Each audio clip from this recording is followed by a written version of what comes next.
that I had a lot of, and I mean a lot, of old black and white movies that were fantastic.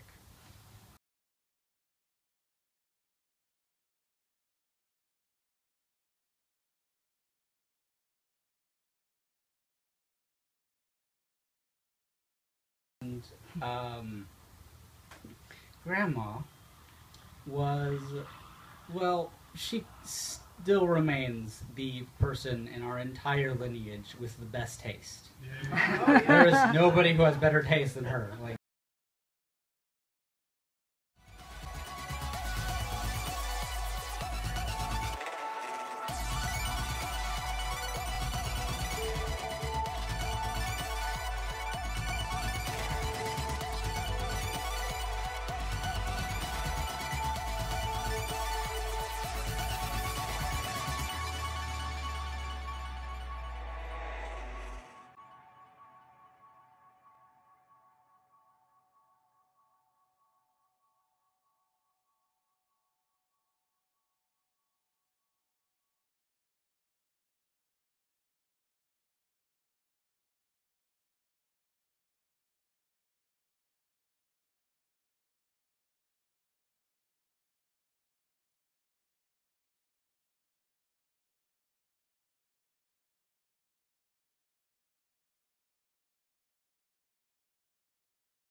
just thank you, Grandma, for being such a wonderful person and for talking with me about all these things.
The pavement always stayed beneath my feet before. She started crying. All at once am I, several stories high, knowing I'm on the street where you live.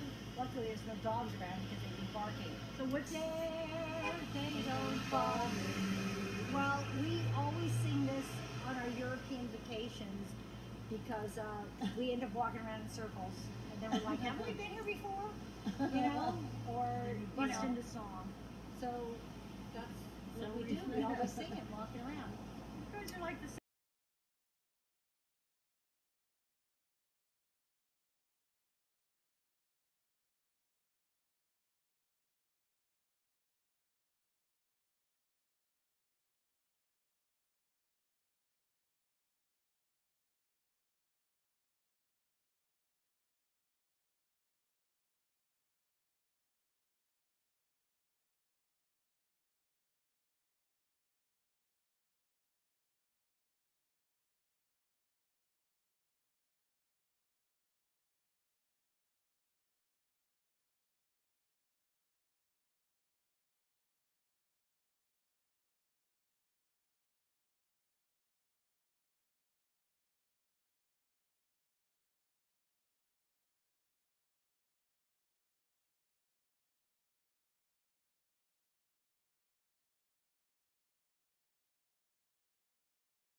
Get out of your working clothes and get used to that funky groove.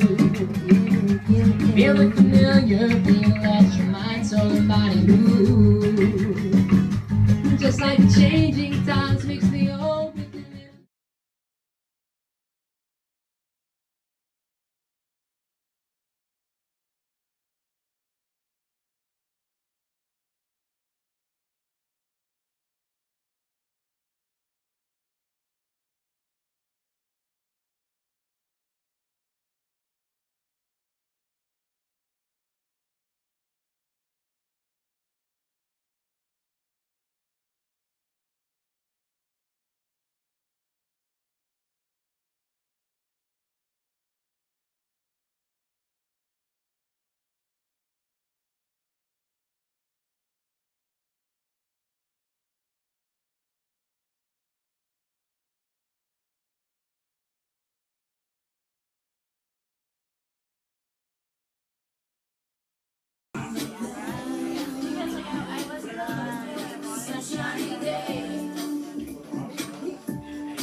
And Rincon Hill was just a grassy little mountaintop where something like 2,000 people came down, stood up on that hill to watch the massacre take place there on July 4th and 5th.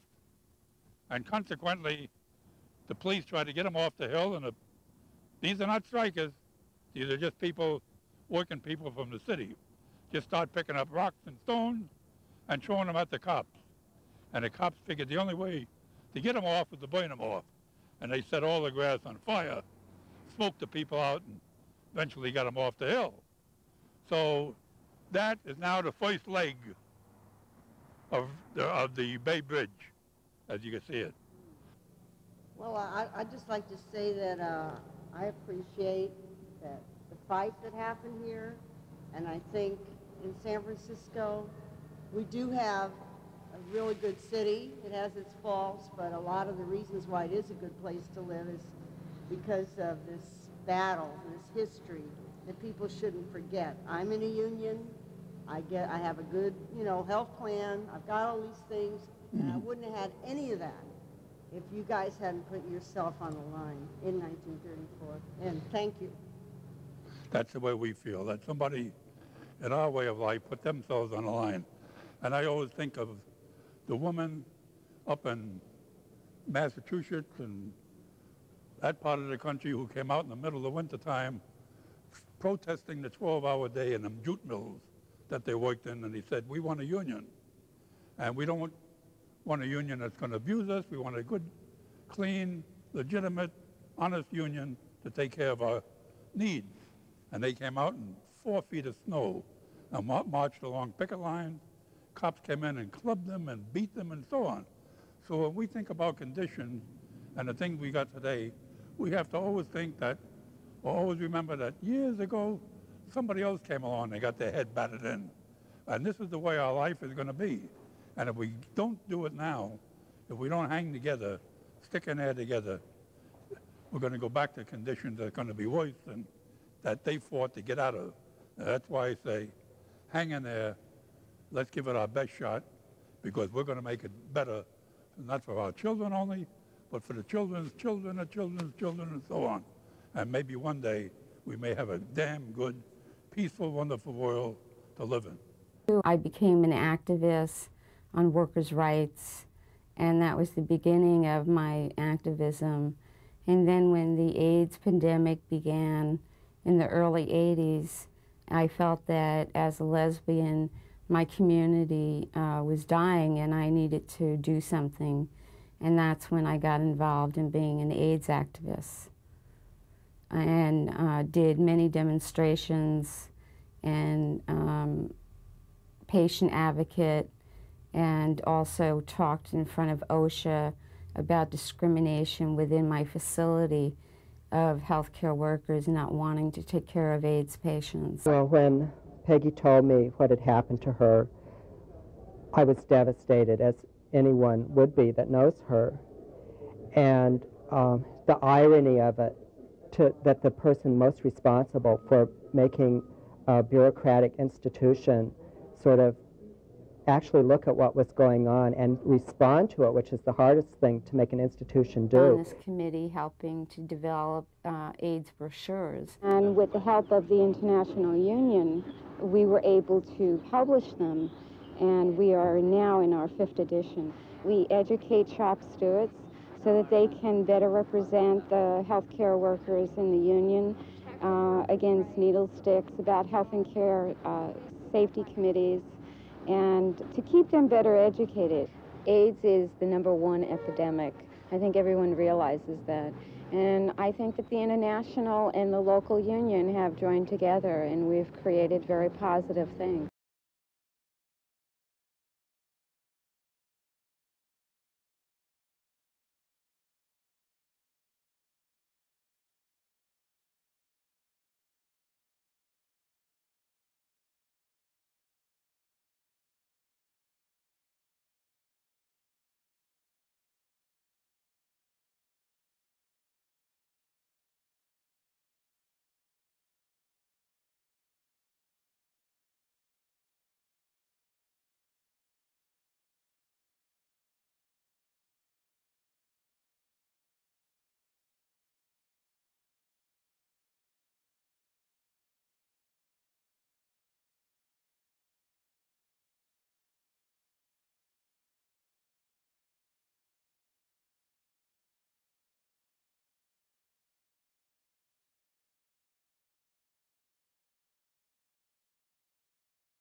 Tom is walking Mama down there. Tom is taking Mom's ashes. Tom is taking Mom's ashes. You guys see him down there? You better be careful, Karen. You don't want to be downwind here. Yeah, no downwind. Okay. Love you, Mom. Here we go.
Get up, stand up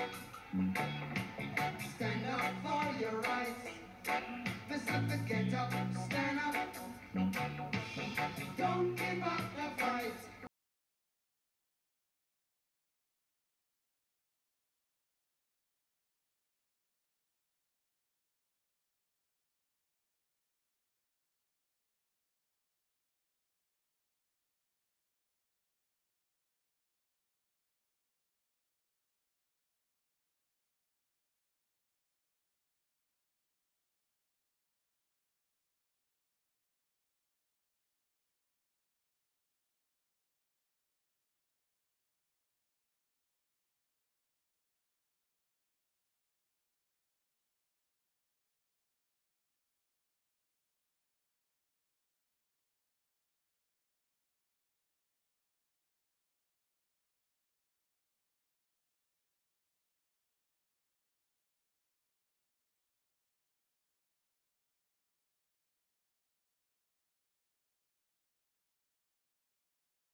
Well, let's see, where's your mom? Mom, hey, can I get your attention over here, Mom? Okay, Mom, do you remember that? Do you remember that boyfriend that I had that you couldn't stand, Gary?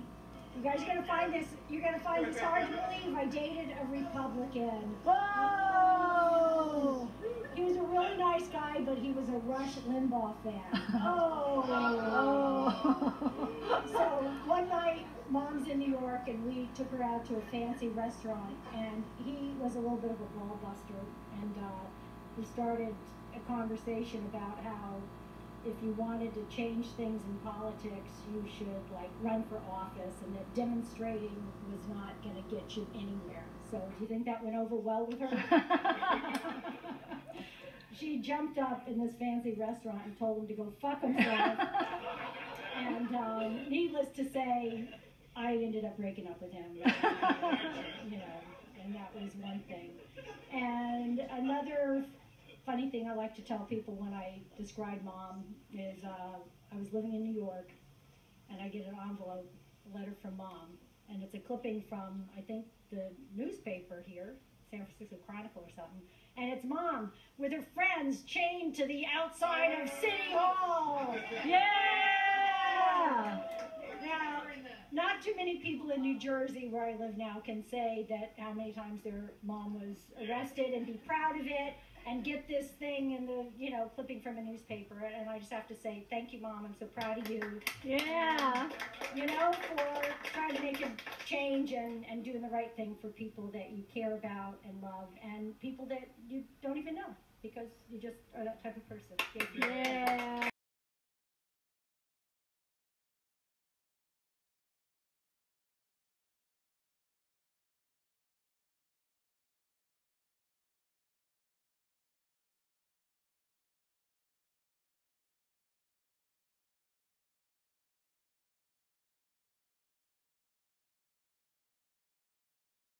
Are you having fun? Yes. How old are you? 20. You're 20?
From where I stand, the sun is shining all over the place.